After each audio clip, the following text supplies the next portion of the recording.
बोली श्री हनुमान जी महाराज की, श्री राघवेंद्र सरकार की जय जय श्री राम। सही भक्तों को धाम की ओर से बहुत बहुत आशीर्वाद।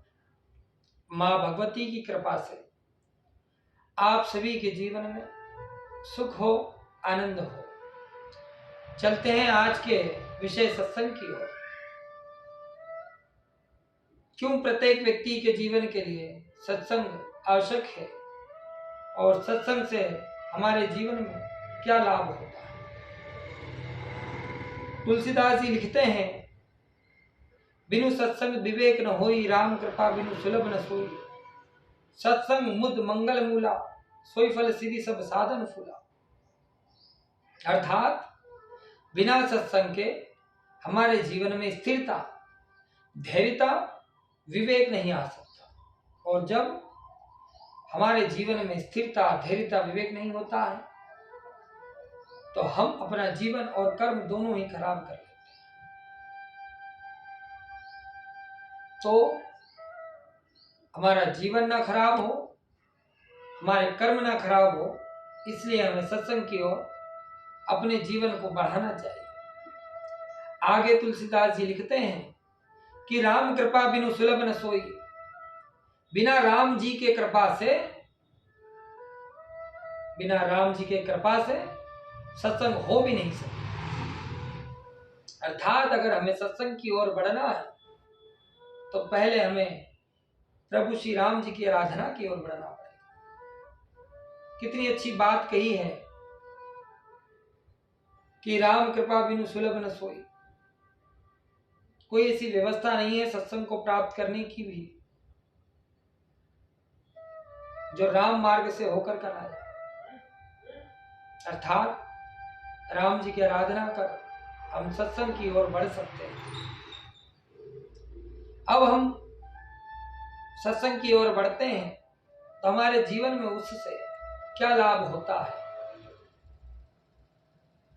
सत्संग ही एकमात्र ऐसा साधन है जिससे हमारे अपने जीवन में आनंद और उन्नति की प्राप्ति होती है।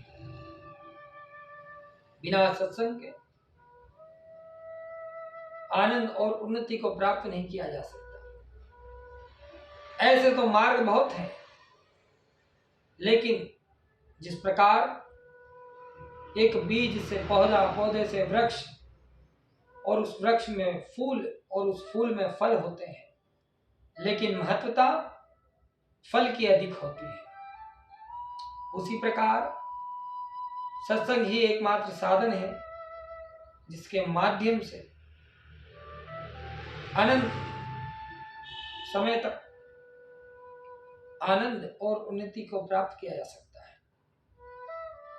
इसीलिए आप और हम आज से यह प्रण संकल्प करते हैं कि हम अपने जीवन को सत्संग की ओर ले जाएं,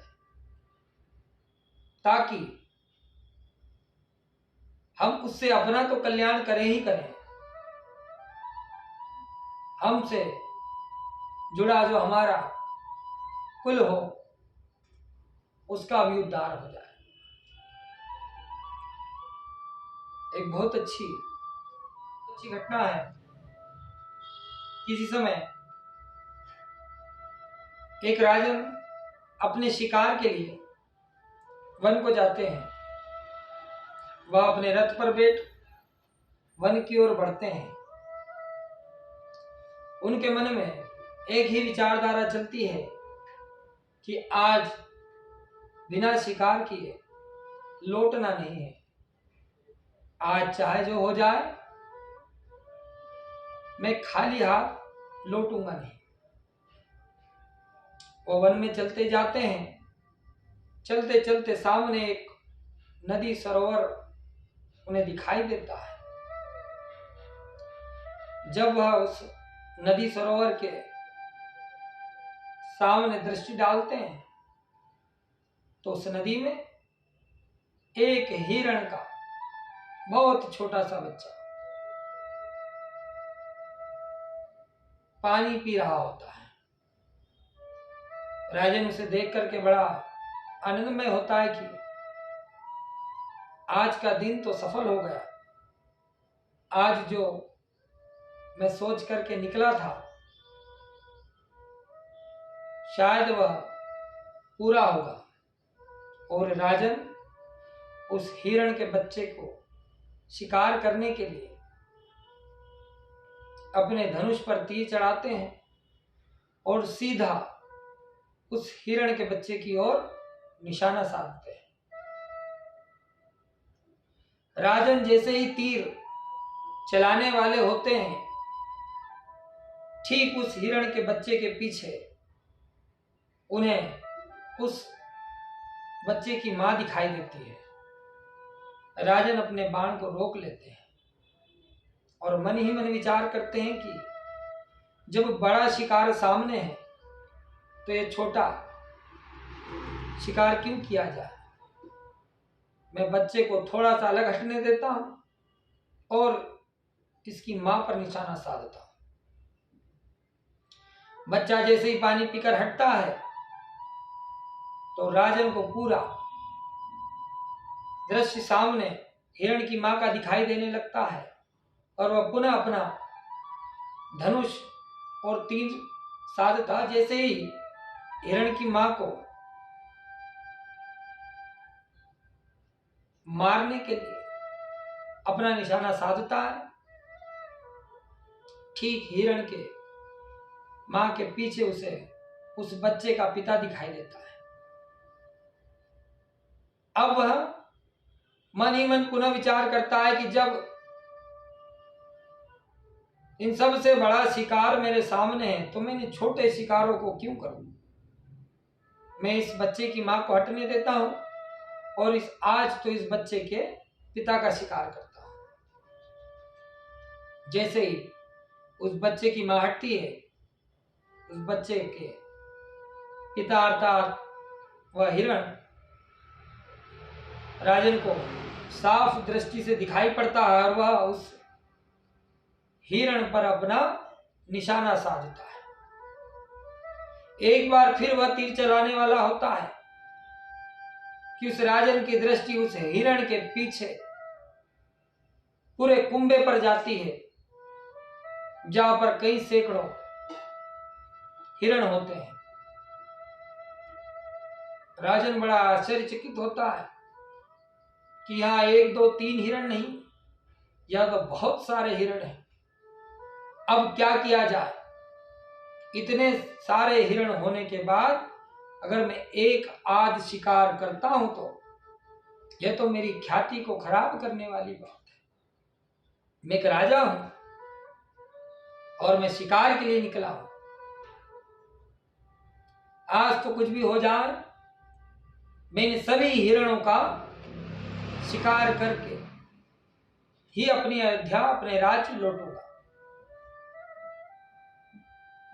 चाहे जो हो जाए, मैं इन सभी हिरणों का शिकार करके ही अपने राज्य लौटूंगा। परंतु उसे समझ में नहीं आता कि किस प्रकार इतने सारे हिरणों का शिकार किया जाए। तो उसके मस्तिष्क में एक युक्ति आती है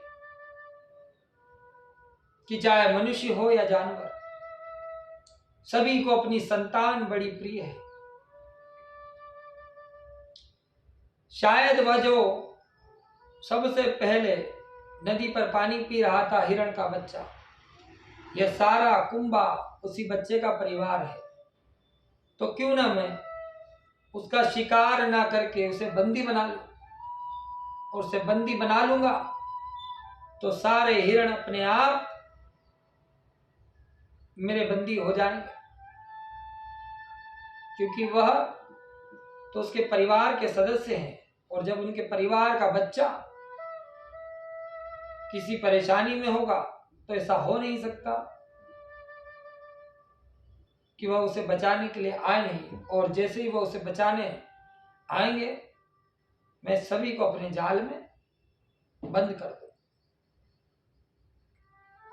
राजन बड़े होशियारी से उस हिरण के बच्चे को धर दबोचता है और थोड़ी दूर पर ही एक पिंजरे में उस हिरण के बच्चे को बंद करके उस पिंजरे के ऊपर बहुत बड़ा जाल फैलाकर वह एक वृक्ष की टहनी पर उस जाल की डोर पकड़ करके बैठ जाता है कि जैसे ही सारे हिरण यहां पर इस बच्चे को बचाने के लिए पहुंचेंगे, मैं इस डोर को खींच करके सारे हिरणों को बंदी बना लूंगा, सभी को अपने पिंजरे में कैद कर दूंगा। वह उस वृक्ष की टहनी पर बैठकर उन सभी हिरणों का इंतजार करने लगता है। उस बच्चे की मां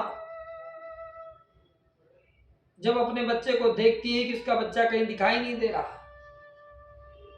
तो वह हिरण की मां अपने सारे परिवार में सूचना पहुंचाती है कि हमारे परिवार का सबसे छोटा सदस्य या तो खो गया है या कहीं चला गया है, इसे खोजना। और इस प्रकार उस बच्चे के सारे परिवार के लोग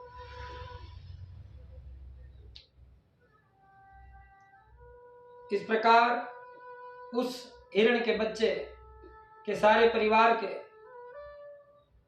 सदस्य उसे खोजने निकलते हैं और खोजते खोजते वो उस पिंजरे के पास पहुंच जाते हैं। अब जैसे ही राजन देखता है कि सारे हिरण एक जगह इकट्ठे हो गए, वह अपना जाल फेंक देता है और उस जाल में सारे हिरण बंदी हो जाते। राजन बड़ा खुश होता। राजन की खुशी आनंदमय हो जाती है और वह अपने आप में स्वयं को बड़ा चतुर, बड़ा बलशाली समझता है। अब राजन सोचता है कि सारे हिरणों को तो पकड़ लिया गया, अब क्या किया जाए, क्योंकि यह तो शिकार नहीं है। शिकार का अर्थ तो यही है कि मैं इन्हें मार देता तो ये शिकार होते, लेकिन मैंने इन्हें पूरा साबुत पकड़ा है। अब क्या किया जाए? क्या एक एक कर सभी को तीर से मार दिया जाए या फिर एक साथ कोई युक्ति लगा करके इन्हें मारा जाए? राजन सोचता है कि मैं इन सारे हिरणों को इसी जाल में बांधकर इस वृक्ष से टांग देता हूं। टांगने के बाद मैं अपने तीर से एक एक कर सभी को भेद दूंगा। इस प्रकार शिकार का आनंद भी अलग होगा और सारे हिरणों का शिकार भी हो जाएगा। महाराजन उसी जाल में सबको बांधकर एक डोर खींचकर वृक्ष के ऊपर डालता है और पूरा बल लगा करके उन हिरणों को जाल समेत वृक्ष पर टांग देता है।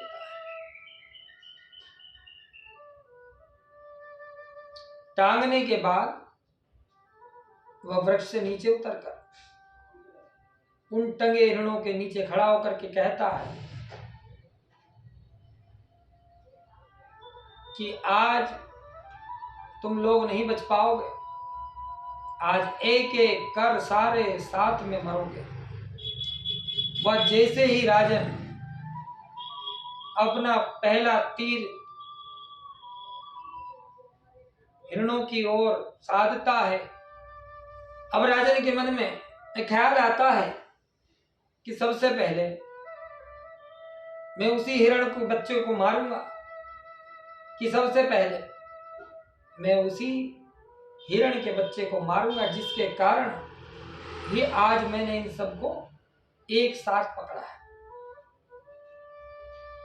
वह उस बंधे जाल पर उस हिरण के बच्चे को देखता है और उसकी ओर अपना निशाना साधता है। वह जैसे ही अपना तीर चलाता है, वह तीर उस बच्चे को ना लगकर उस जाल की डोर से जा लगता है। उसके कारण सारे हिरण एक साथ नीचे आकर के उस राजन के ऊपर जोर से गिरते हैं, जिसके कारण उस राजन की वहीं पर मृत्यु हो जाती है। तो इसी प्रकार सत्संग का वास्तविक अर्थ यही है कि सत्य का ज्ञान होना और सत्य के संग ही चलना। जिस प्रकार हिरण के परिवार को सत्य ज्ञान हो गया था कि हमारा अपना परिवार का सदस्य है और इसे खोजना चाहिए, इसे ढूंढना चाहिए, और वह खोज में निकले और बंधन होने के बाद में भी सत्य ज्ञान के कारण वह कैद से आजाद हो गए। और एक तरफ उस राजन को सत्य का ज्ञान नहीं था कि किसी निर्जीव प्राणी की हत्या करके बलशाली प्रभावशाली व्यक्तित्व नहीं हासिल किया जा सकता। जिस प्रकार भगवान श्री राम को सत्य ज्ञान का पता था कि रावण का वध ही सत्य है, वह वध की दिशा में निकले। अंत में यही कहना चाहेंगे कि सत्संग को अपने जीवन में डालिए, ताकि उससे हमारा, हमारे परिवार का और हमारे कुल का नाम हो सके। जय श्री राम, जय सरकार।